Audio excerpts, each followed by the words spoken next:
own shadow, I stand alone. A heart of stone, a life unknown. Rosalia's laughter, a distant song. In her world, I don't belong. Canon sins a tangled web, yet my duty calls a path I dread. Each step forward, a silent tear, haunted by the echoes of fear. The waves crash, a symphony of guilt, a life of shadows that I've built. Innocence lost, a soul in pain, longing for peace, yet bound by chains. A child's smile, a dagger's edge. In this dark dance, I make my pledge. Christ, show mercy, hear my plea. Release the soul, set me free. In silence, I find no peace. Save me from this endless grief. Lord, pray for us in shadows deep.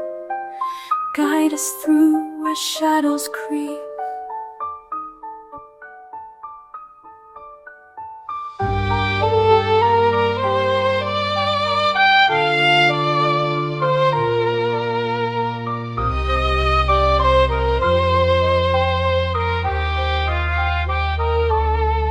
In the blue glow, I see her face, a life I yearn for, fleeting grace. The picture smile, a painful sting, reminders of what I cannot bring. Her joy, her world, a distant dream. While I walk this path, a silent scream. The burden of truth, a heavy chain. Tears fall like rain in silent pain.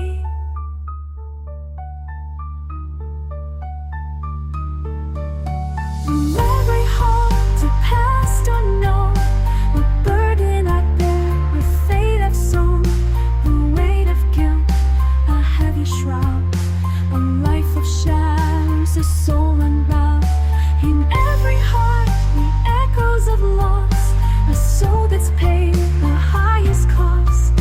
Lord, pray for us, guide our way through the darkness to the day.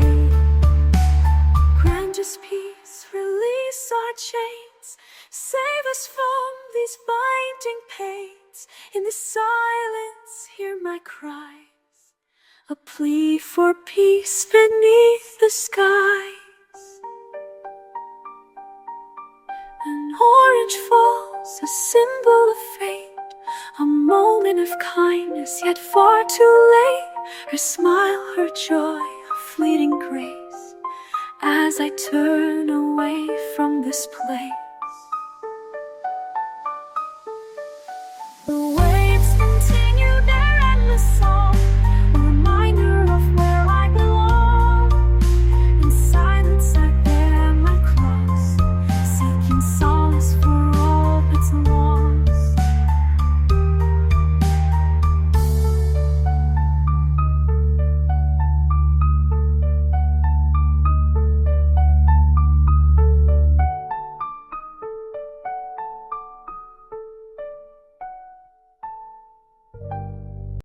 So guys, I want to talk about the fourth episode of Noir, The Sound of Waves, and I really think that when you actually sit down and you analyze it, it's definitely one of the top tier episodes. Like, as they say, that when you watch Noir, I think that, the first, four episodes are knockout, and then number 6 is the best episode.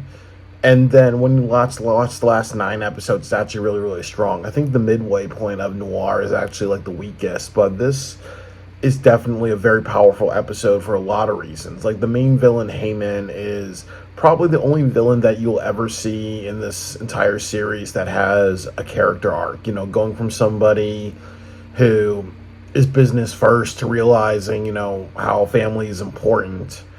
And it really kind of gives you an insight of, the type of people that they kill. And sometimes the people that Marielle and Kira kill are people who, sometimes are just worser bad guys. And sometimes they are people who have some redeemable qualities, like, Heyman going from being, cold to his daughter because he puts business first, to actually learning that family is important.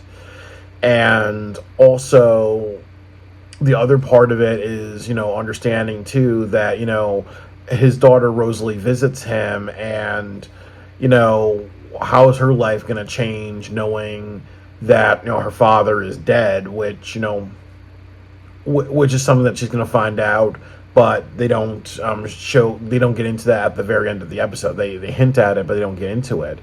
And I think the other part of it is really just, what Kirika and Marielle have to live with. And I think it's very evidential that with Marielle, her psychology is that she's traumatized from her parents being killed at a young age. So she's kind of driven to go through life just, trying to get revenge off of that.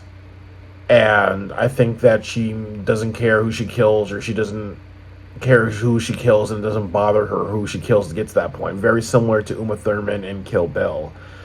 And then you see Kirika, where she's more like Kenshin in Rurouni Kenshin, where I think every life that Kenshin takes, it weighs on a soul, really. And I think that that's with Kirika, that no matter who she kills, it weighs on her soul. And don't forget, Salvanos is definitely one of the most saddest songs ever written, because it is a song about somebody praying to God for the release of death, really. And I think that when you know that going into this episode, like the last scene where Kirika runs into Rosalie after killing her father Heyman, and Salvanos is playing before they meet, and Kirika knows who she is, and then after they meet, and Kirika knows that she's going to go see her father and find out that he's dead. You're hearing Salvanos understanding that Kirika has a lot of guilt. She probably wishes that she could get the release of death from God, So it definitely highlights a lot of just Weltschmerz, another word for just a strong, overwhelming sense of sadness, and I think that this is also a great episode that really, really shows you how psychologically complicated these characters are, and it's done like poetry. Like every single line, every single action, every single like dissection that I come up with based on the actions, the characters, the dialogue, the backstories, and everything like that shows that this was very masterfully written. Like honestly, Quentin Tarantino wanted to retire from filmmaking, I would 100% say that he would be winning Emmys if he turned Noir, the anime series, into a television show. I think that Tarantino would love this so much because of how great really the writing is of this. I think Tarantino really should watch Noir. And there are some stories that he was actually inspired by Noir, this anime, when he did Kill Bill. But I don't believe that to be true, because I think Kill Bill came out in 2002 or something like that, so it was in production. But yeah, this definitely has a lot of very great and very strong writing, a lot of foreshadowing, and a lot of just build and backstory. So this is my introduction, and I'm gonna go through season of The Sound of Waves. And I'm going to go use my handy-dandy notebook, for this, as I go through scene by scene. So, it opens at an outdoor party, and you hear old-school orchestra music, something like out of the 1930s, like something kind of played on, like maybe a Nickelodeon or an old-school instrument. And, again, this is actually really kind of cool, because, when you think of openings for your television show or different scenes, you have to have something that gets people's attention. Or like you kind of hear like Yuki Kajiura's music, and it's kind of very contemporary for the 2000s. But then you hear something that's like from the 1930s. It catches your interest because it doesn't go together. So it's a good type of attention grabber. And you hear other people talking. You don't see Kirika and Marielle for, maybe like a minute or two. And it's revealed that there's a party for a man becoming the Ministry of Defense. And there's two members of a corporation that are congratulating him. And it's revealed that there's the military industry complex. Like these guys help him get elected, and there's wars or military programs that are initiated. So these guys are they're helping people become politicians who are going to help grow their business. So help grow their weapons business and all that really. And then what happens is that a couple seconds later, Kirika and Marielle appear. Kirika is serving like iced tea to people. So, you kind of see another aspect of what they do. That, like I said, I think that one thing I say about Kirika, but especially Marielle, is that they kind of act like detectives. Like they kind of like just know how to kind of play a role of a detective a little bit. And sometimes part of being a detective is being incognito or being in guise and all that. And I also think that one funny thing about this episode is that I think there's a lot of misogyny in this episode, and a lot of the characters pay for misogyny. Like I think people don't look at Kirika in this scene as a threat really, because she's just a servant girl. That's kind of like the guys that she's playing really, and so people just underestimate her. And then there's a scene later on where people find her at a house really, and they kind of underestimate her because they're like, okay, she's a little girl. Little girls are not dangerous. And then there's another scene where, Marielle is being flirty, and she ends up getting an advantage really. So I think that a lot of characters pay in this episode for kind of seeing women as soft and dainty or non-dangerous really. Like women can be warriors just like men really. So I think that like a lot of the characters pay for kind of having that type of misogynistic underestimating because of sex and gender and all that. So I think that's a good thing to point out, maybe something thematic of this series. So I also like what happens really because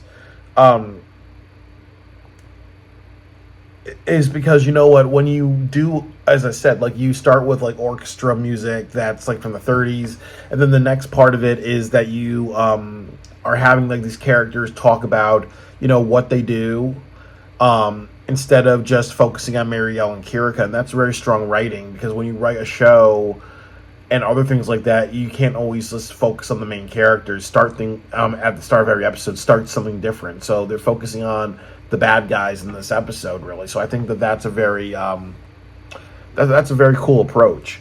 And then the other thing that I want to say is that the last thing that these people talk about, like the businessmen and all that, like is a line that goes, by this time next year the country population will be cut in half really. And I like that because it's a line that catches you. You're like, you want to know a little bit more about these people, but they don't give you anything more than Marielle kills him. So it's almost like these 4 people that are having a meeting before Marielle kills 2 of them. Marielle and Kirika kills 2 of them. You're kind of interested in what they're saying, their backstory, their roles really, but then they cut you off a little bit. It kind of reminds me of that scene in The Sopranos where they talk a little bit about the psychology of Tony's mother, that she may have borderline personality disorder. Tony gets mad and trashes Dr. Melfi's room, and then that it's never brought up again. So like you create some intrigue, and then you take it away really to kind of create more intrigue. So I do think it's really good writing. And as I said, like Marielle flirts with one of these guys. She puts her hand in his tuxedo, grabs a gun. The music, the background orchestra music that sounds like it's from the 30s, it kind of climaxes, gets a little louder, and then when she shoots him, it's all like silent and all that. So it's a really great, usage of sound design. And it also shifts focus to say it's not about these characters, it's about Marielle and Kirika.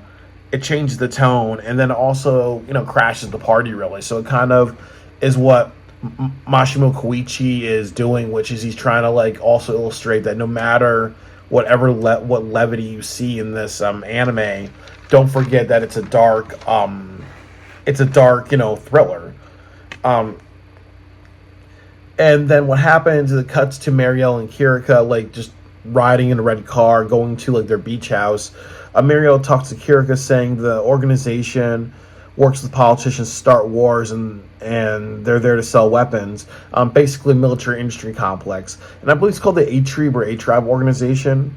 Um, it cuts to the villain of the week, a higher up in the A-Tribe organization who promises. His name is Heyman. Heyman promises to crush the people who killed Tanner and the other business person. He wants to continue the financial relationship, and he also uses blackmail. So they're also establishing who the villain of the episode is. It's a man named Heyman.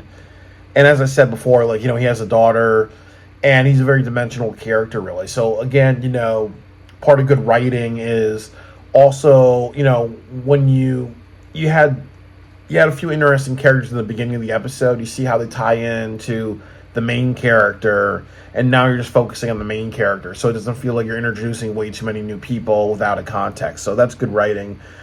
So you kind of know that this is the villain of the week, really. Muriel tells character there's 3 targets left, so it's Heyman and his 2 aides. Also, they're on a beach. Kirka wears a blue sundress, and Mariel wears a red bikini. And when Kirka is sitting on the beach, Mariel's sunbathing. She's just, daydreaming.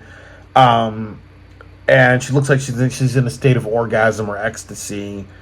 Serene at peace.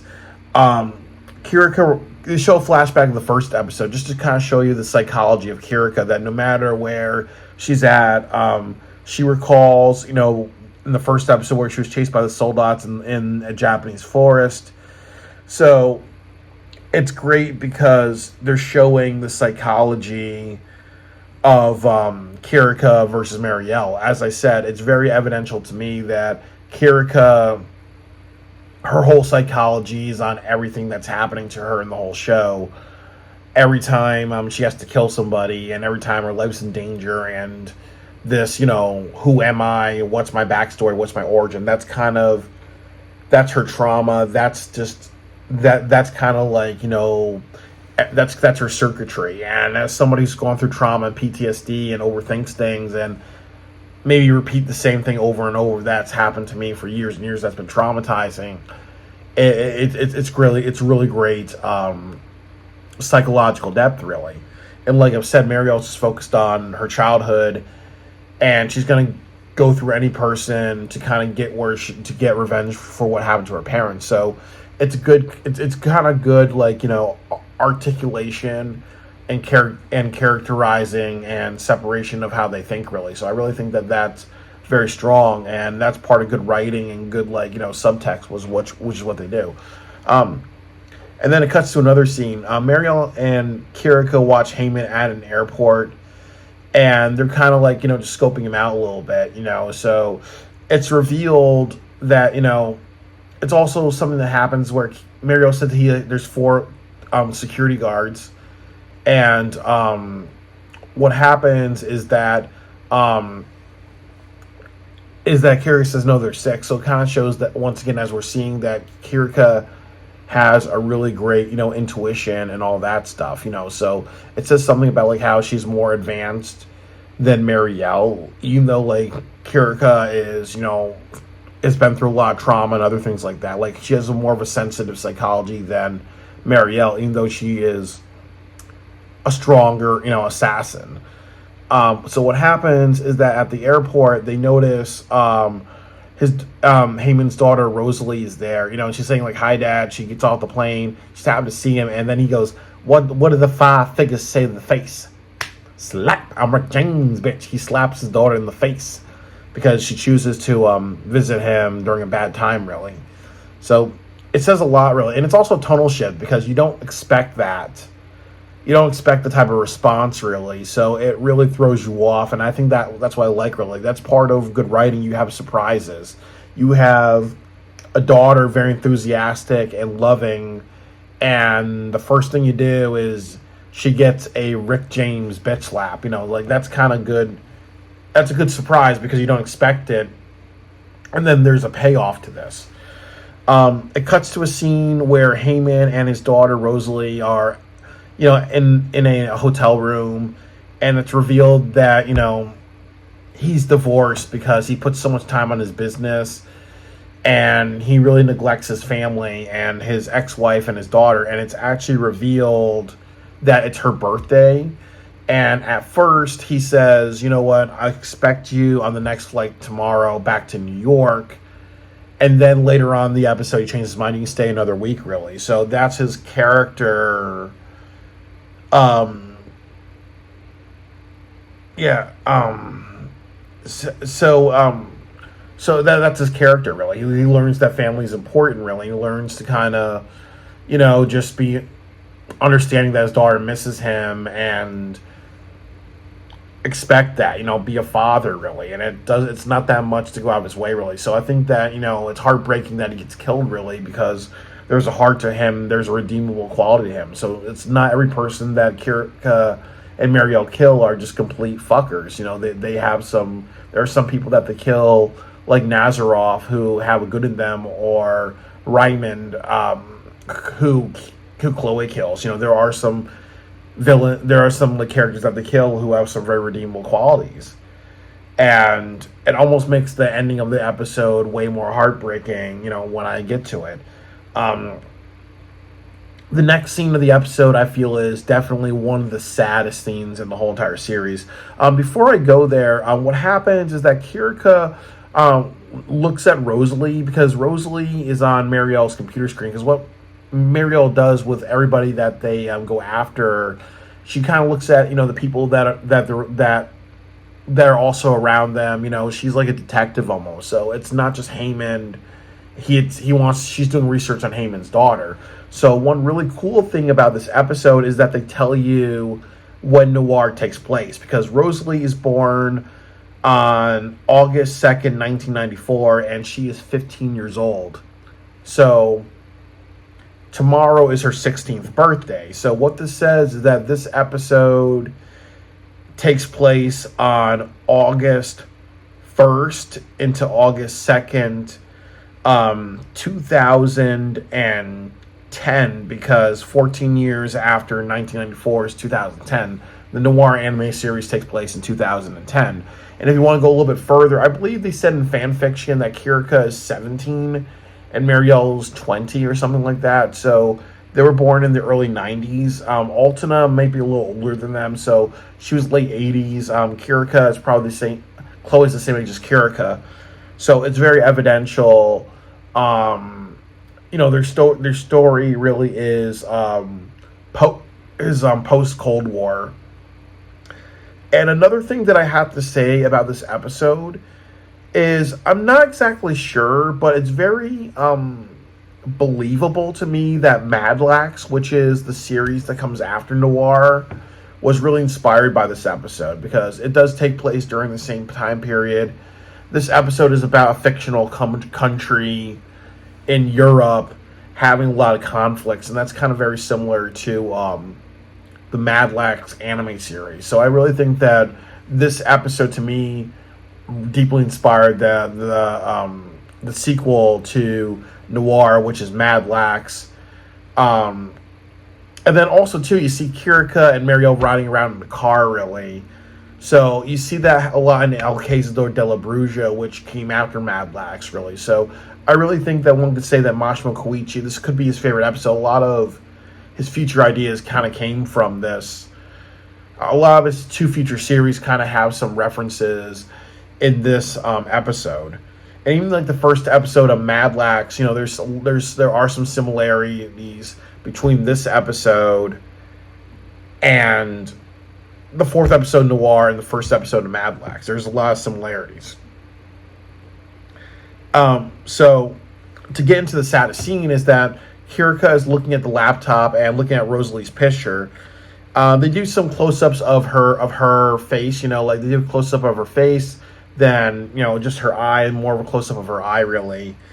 They play sad piano, and she's very deep in thought. She says the word schools, and there's another flashback of the first episode where Kirka wakes up in bed and saying, "Who am I, really?" To, like, the ID and everything like that. And it sounds like she's crying under the moonlight, so it kind of hit me in the heart really bad. Like, I think, like, I felt like punching the table And I had like an image of myself breaking down and crying really because I felt so sorry for Kirika. Like it's like I imagine myself just breaking down and bawling and crying because I feel so bad for Kirika. Like she's a real person. I would just hug her forever really because I feel so bad. I just wish it really hits my heart very, very deeply, just how sad it is. Because when I interpret the scene, I interpret it as that maybe Kirika wishes that she could be like Rosalie, that she could be, eating ice cream with her friends. She wishes she can have a school life. She wishes that she can have a mother and a father like Rosalie. Or the other thing that's an interpretation is that she knows that she has to kill Rosalie's father. And this is not the first time she had to kill somebody's parent. So that's foreshadowing. But it's very clear that that could be another interpretation, that she doesn't like the darkness that she has, but she's going to put Rosalie through that same level of hurt and trauma and losing somebody and being affected by this criminal syndicate that they're involved in. So it just shows her sadness, and it's done in a very, very powerful, emotional way that, with a lot of subtext. The more you kind of dig deep into it, the more, just heartbreaking it is. The next scene is that Heyman stops to get a gift for his daughter, and when he comes back to the office, he puts the gift next to the picture of his wife and daughter. It probably was a ring or piece of jewelry. And he smiles at it. So I really appreciate this because, that's his whole character arc. He went from a man putting work first to now putting work first, but just really saying, he can kind of change into being more of a family man, really. So, like, that's a good character arc. Like, no other character kind of has a bit of a positive growth, I feel, in this anime, outside of Kirika and Marielle, really. So he's like the only other character in the series I think in a period of an episode kind of like changes for the better, in my opinion, really. So what happens is that Heyman's assistants come into the room. They hold up a note, and there's a note that shows like the word Noir, and then an arrow pointing to a location, and so they kind of say like, okay, we're going to send military troops to that location. Heyman does that. Say they owe us a favor and all that. And it's very clear that this came from either Altena or the Soldats. So now Marielle and Kirika kind of once again are like, how did they know where we're at really? And then they kind of say like, okay, more than likely it was the Soldats, because who's the group of people that are after them?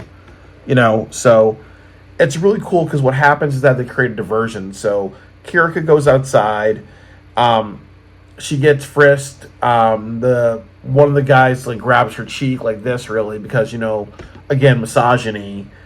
While they're distracted, Marielle shoots them. Kirika picks up a gun and a machine gun, and she kind of shoots the rest of them, really. And it's kind of cool because she has like a sun hat, and it kind of obstructs her face as she's like shooting them. So it's kind of very like noirish look, really. Like her face is covered in the shadow of her sun cap, really. So, so definitely very noirish. But then also, too, you look at characters like Clint Eastwood, who has the cowboy hat, which is also kind of known for being like a very like big disc shape. So it kind of has a bit of a spaghetti western type of feel, really. But also Marielle kind of smiles at Kirika while they're both killing these guys, because it's very clear that they have a great teamwork element.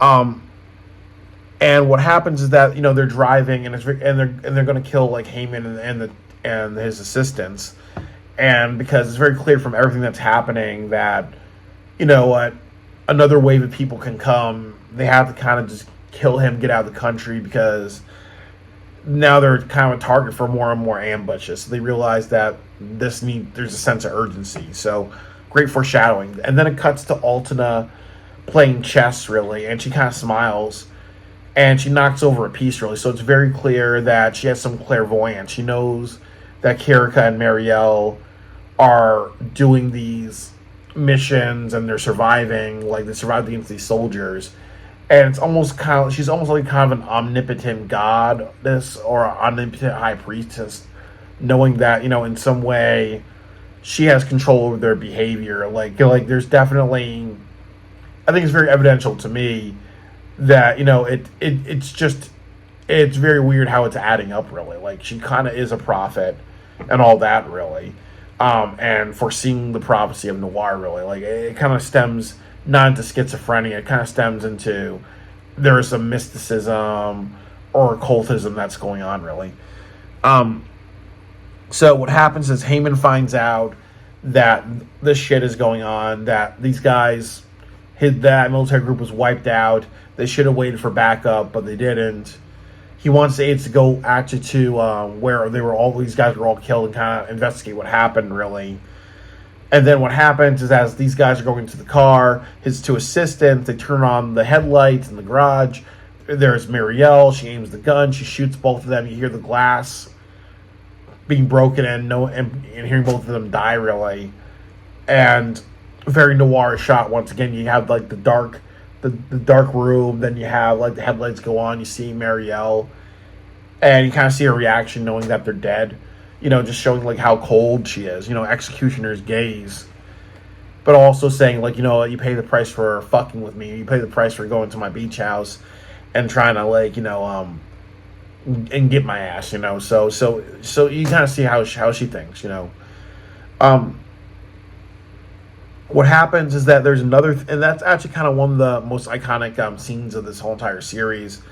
What Marielle does. Another scene that I like is that what happens is that Heyman hears a knock at the door. He says, "Door's open." He looks up, and it's Kirika. She aims a gun at him. They play Salvanos, and then they play like the guitar riff at the end of the Salvanos song. Heyman looks at the picture of his wife and daughter. He looks at Kirika, accepting that he knows what's going to happen. He knows that he's going to die. He knows that, it's part of a bigger organization or whatever that's dictating this. And she shoots him dead, really. And after she shoots him dead, they play Salvanos again. And it's like a slow melody. And not the electric guitar, really, so kind of giving you a sense that this is sad and somber. And like I've said about Salvanos, it's a song about a person begging God for the release of death. So it's more likely Kirika wants to die, or she feels like she wishes she was dead, or she feels like she had the courage to kill herself because of what she did to him. That's the interpretation. So after that, she leaves the office. She runs into Rosalie. Rosalie's enjoying her birthday. She's looking nice. She's buying, she bought herself some fruit. Maybe she's making dinner for her father. An orange falls out of her shopping bag. Kirika's nice to pick it up again. She puts it in the bag. And just remember that what happened earlier in this episode. Kirika knows who Rosalie is, and that's the main part of it. So Salvanos continues after they make eye contact. And they don't see each other. Rosalie runs ahead, possibly being excited to see her father, not realizing that he's dead, really. So it kind of leaves it in a very, very, very sad mode, really. Kirika definitely feels like she wants to die, or she definitely feels like she wants God to give her the release of death, really, because of what she did to Rosalie. So that's how Kirika feels, but she kind of looks like nonchalant, really, because for people who have gone through overwhelming sadness, that's how that's a response, really. That's a trauma response, emotional response, really. And for those who don't know about the orange, that oranges are very symbolic. Oranges are very, very symbolic in a lot of movies. The Godfather, the orange symbolizes death in Godfather, like a death or an assassination coming. So there's a reference to The Godfather right there, really. Maybe he's kind of saying that Kirika deals with death, and now giving the orange to Rosalie is saying that now you're going to have to deal with the death like Kirika is doing. like Kirika does on a daily basis. Now she's gonna deal with death, the loneliness, and all the emotions that come with it. Really, So powerful, powerful, powerful episode. And then they cut to the sounds of waves, really, and then that's also kind of maybe another like thing I didn't really analyze, but I think that waves are important. But it's like what I said. I think that the waves kind of represent the mental state of these characters, and as I said, that I think with Marielle, she's able to have one form of trauma, but find happiness in her life and find the ability to be nonchalant or sociopathic or get past all the people that she has to kill to find out her origin. Where Kirika, just like Rurouni Kenshin in the Rurouni Kenshin series, doesn't think that way. No matter where she goes, she's always thinking about the people that she's killed, or how she doesn't have family and how she's lonely and isolated and has gone through all these things, really. So I think the sound of waves just kind of is like the sound of my soul, or the emotions of my soul. I think that's the best interpretation of it. So definitely a very, very, very powerful and very cerebral and a very emotional episode. The Sound of Waves, like I said, like they say, when you watch an anime, you need to look at the first 3 episodes to decide if you want to watch it or not. But 100%, that's not true about Noir. You need to watch the first 4 episodes of it, because it's a knockout for 4 times in a row, really. And it's kind of sad a little bit that I think a little later on in the series that that you probably don't see as many emotionally deep episodes of this. There are some, and then there are ones that aren't that like that at all, really. But like I've said, I always would say that, what if you made a fan fiction about Rosalie, and what if she became an assassin after that, or what would happen if she grieved, and you did a story about her making peace with the fact that her father died, and all the things that come with that. That could be a very powerful episode, or that could be a very powerful like short story or something like that. I think I would love to kind of do a fantasy story about that. But very, very powerful episode. It really gets to my emotions, and I really feel so much heart for Kirika, and I think that that's kind of the genius of this episode, of this anime series. In the end of the day, she's just a script. She's just voiced by a really great voice actor. She's just an illustration, but she is a character that is not happy where she is with her life. Her life is not something that she has a lot of freedom over, and she's not a happy person on the inside. Very similar to where I was in high school, where I had mental health issues. I went through emotional abuse. I was told mixed stories about my past. I'm mixed race. I was raised in a family that wanted me to be a black man. I've had a lot of anger and aggression, and overcame a lot of antisocial issues and wanted in redemption, other things like that. So, there are some similarities between my character and Kirika's character, like both just hurting people, non-control of our lives. There's a narrative that's not true about us, and a lot of that sadness and depression, really, So this character really resonates with a hurt soul, a broken soul, as one of my video essays goes. So I'm happy to analyze The Sound of Waves. Very powerful episode. I highly recommend it.